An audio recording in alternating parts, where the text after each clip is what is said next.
ದುರಾಸೆಗೆ ಗುತ್ತಿಗೆದಾರ ಮತ್ತು ಇಂಜಿನಿಯರ್ ಮಾಡಿದ ಎಡವಟ್ಟಿನಿಂದ ಶಾಲಾ ಮಕ್ಕಳು ಕೂತು ಪಾಠ ಕೇಳುವ ನೂತನ ಶಾಲಾ ಕೊಠಡಿ ಮಳೆಗೆ ಸೋರುವಂತಾಗಿದೆ. ಸಂಬಂಧಪಟ್ಟ ಜಿಲ್ಲಾ ಪಂಚಾಯಿತಿ ಸಹಾಯಕ ಕಾರ್ಯಪಾಲಕ ಇಂಜಿನಿಯರ್ ಅವರನ್ನ ಗ್ರಾಮಕ್ಕೆ ಬರಮಾಡಿಕೊಂಡು ಗ್ರಾಮಸ್ಥರು ಮುತ್ತಿಗೆ ಹಾಕಿ ಆಕ್ರೋಶ ವ್ಯಕ್ತಪಡಿಸಿರುವ ಘಟನೆ ನಂಜನಗೂಡು ತಾಲೂಕಿನ ಇಬ್ಬಾಲ ಗ್ರಾಮದಲ್ಲಿ ನಡೆದಿದೆ. 2022 ಹಾಗೂ 23ರ ಸಾಲಿನ ಅವಧಿಯಲ್ಲಿ ನಂಜನಗೂಡಿನ ಮಾಜಿ ಶಾಸಕ ಹರ್ಷವರ್ಧನ್ ಅವರ ಅವಧಿಯಲ್ಲಿ ಶಾಲಾ ಕೊಠಡಿಗಳ ಅಭಿವೃದ್ಧಿಗೆ 50 ಕೋಟಿಗೂ ಅಧಿಕ ಹಣವನ್ನು ಮಂಜೂರು ಮಾಡಿಸಿದ್ರು. ಜಿಲ್ಲಾ ಪಂಚಾಯಿತಿಯ ಇಂಜಿನಿಯರ್ ಇಲಾಖೆಯವರಿಗೆ ಕಾಮಗಾರಿಯ ಜವಾಬ್ದಾರಿಯನ್ನ ವಹಿಸಲಾಗಿತ್ತು.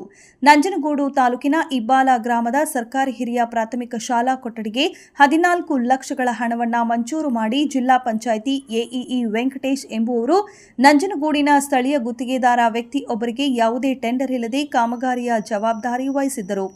ನೂತನ ಶಾಲಾ ಕೊಠಡಿ ಪೂರ್ಣಗೊಳ್ಳುವ ಮುನ್ನವೇ ಸಣ್ಣ ಪ್ರಮಾಣದ ಮಳೆ ಬಿದ್ದರೂ ಮೇಲ್ಛಾವಣಿ ಸೋರುತ್ತಿರುವ ಕಾರಣ ಇಬ್ಬಾಲ ಗ್ರಾಮಸ್ಥರು ಶಾಸಕ ದರ್ಶನ್ ಧ್ರುವನಾರಾಯಣರವರ ಗಮನಕ್ಕೆ ವಿಚಾರ ಮುಟ್ಟಿಸಿದರು. ಶಾಸಕರು ಕೂಡ ಸಂಬಂಧಪಟ್ಟ ಗುತ್ತಿಗೆದಾರರನ್ನ ಕಪ್ಪುಪಟ್ಟಿಗೆ ಸೇರಿಸಿ ಇಂಜಿನಿಯರ್ ಇಲಾಖೆ ಅಧಿಕಾರಿಗಳ ವಿರುದ್ಧ ಕ್ರಮ ಕೈಗೊಳ್ಳಬೇಕು ಎಂದು ಜಿಲ್ಲಾ ಮಟ್ಟದ ಅಧಿಕಾರಿಗಳ ಗಮನಕ್ಕೂ ತರಲಾಗಿತ್ತು.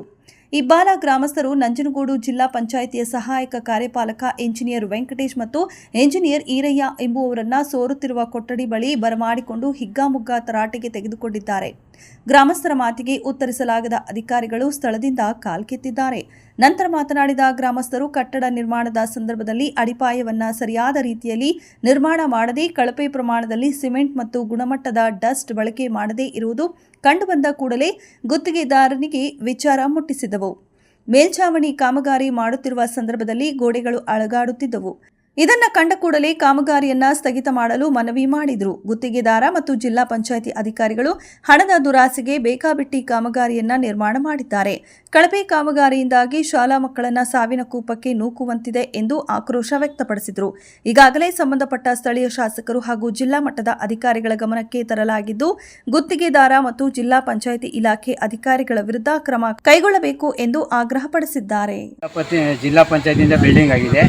ನಾವು ಅಡಿ ಬೇಸ್ ಮಟ್ಟದಿಂದ ನೋಡ್ತಾ ಇದ್ದೀವಿ.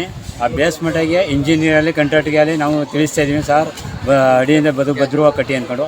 ಹಂಗೂ ತಾರಸಿ ಮಟ್ಟಿಗೆ ತಗೊಬಂದರು. ತಾರಸಿ ಮಟ್ಟಿಗೆ ತಗೊಬಂದಾಗ ಮೇಲ್ಗಡೆ ಹತ್ತಿ ನೋಡಿದಾಗ ತಾರಸಿ ಮಟ್ಟದ ಗೋಡೆ ಅಳ್ಳಾಡ್ತಾಯಿತ್ತು. ಅವಾಗ ನಾನು ಹೇಳಿದೆ, ಸರ್ ಇದು ಗೋಡೆ ಅಳ್ಳಾಡ್ತಾ ಇದೆ, ಈ ಕಡೆಯಿಂದ ಬೀಮ್ ಹಾಕಿ ಅದಕ್ಕೆ ಜೋಡಿಸಿ ಅಂತ ಹೇಳಿದೆ. ಇಲ್ಲ ಸರಿ ಸರ್ ಮಾಡ್ತೀವಿ ಅಂದ್ಬಿಟ್ಟು ಸುಮ್ಮನೆ ಆದರು. ನಾವು ಒಂದು 2-3 ದಿನ ಬರಲಿಲ್ಲ. ಅದಕ್ಕೆ ತಾರಸಿ ತಟ್ಟಿಬಿಟ್ಟಿದ್ದಾರೆ. ತಾರಸಿ ತಟ್ಟಿದ್ರೆ ಏನಾಗಿದೆ, ಈಗ ಒಳಗಡೆಯಿಂದ ನೀರು ಸುರಿತಾ ಇದೆ. ಆಮೇಲೆ ಇವಾಗಲೂ ಅಷ್ಟೇ ಒಂದು ಕಡೆ ಡೌನು, ಒಂದು ಕಡೆ ತಿಟ್ಟಾಗಿದೆ. ನಾವು ಸೋಮವಾರ ಗಂಟ ಮಾಡಬೇಡಿ ಕೆಲಸನ ಅಂತ ಹೇಳಿದ್ವು. ಅವರು ನಾವು ಇಲ್ಲದೇ ಟೈಮಲ್ಲಿ ಬಂದು ಭಾನುವಾರನೇ ಕೆಲಸ ಮಾಡಿಹೋಗಿದ್ದಾರೆ. ಇದಕ್ಕೆ ಸಂಬಂಧಪಟ್ಟ ಅಧಿಕಾರಿಗಳಿಗೆ ಕರೆದ್ರು. ಒಬ್ಬರು ಇವತ್ತು ಬರ್ತೀವಿ, ಒಬ್ಬರು ನಾಳೆ ಬರ್ತೀವಿ ಅಂತ ಹೇಳಿದರೆ ಇವಾಗ ಬಂದಿದ್ದರು. ಮಾಡಲಿ ಕೆಲಸನ ಯಾವುದು ಮಾಡೋಂಗಿಲ್ಲ, ಯಾವುದು ನಿಲ್ಸೋದಕ್ಕಲ್ಲ ಅಂತಂದ್ರೆ MLA ಕಳಿಸ್ನ ನಿಮ್ಮ ಕೈಲಿ. ನಿಮ್ಗೆ ಏನಂತ ಹೇಳಿಸ್ನೆ, ಇವೆಲ್ಲ ಇದು ಮಾಡ್ತಾರೆ ಇಂಜಿನಿಯರ್ ಯಾರು ಬಂದು ನೋಡ್ತಾ ಇಲ್ಲ ಅಂತ ಹೇಳೋಣ. ಮತ್ತು ಹೇಳ್ದಷ್ಟು ಕೇಳಿ ನಾವು ಊರವ್ರು ಹೇಳ್ತೇವೆ, ಬಂದು ನಿಂತ್ಕೊಂಡು ಮಾಡಿಸಿ ಬನ್ನಿ ಇಲ್ಲಿ.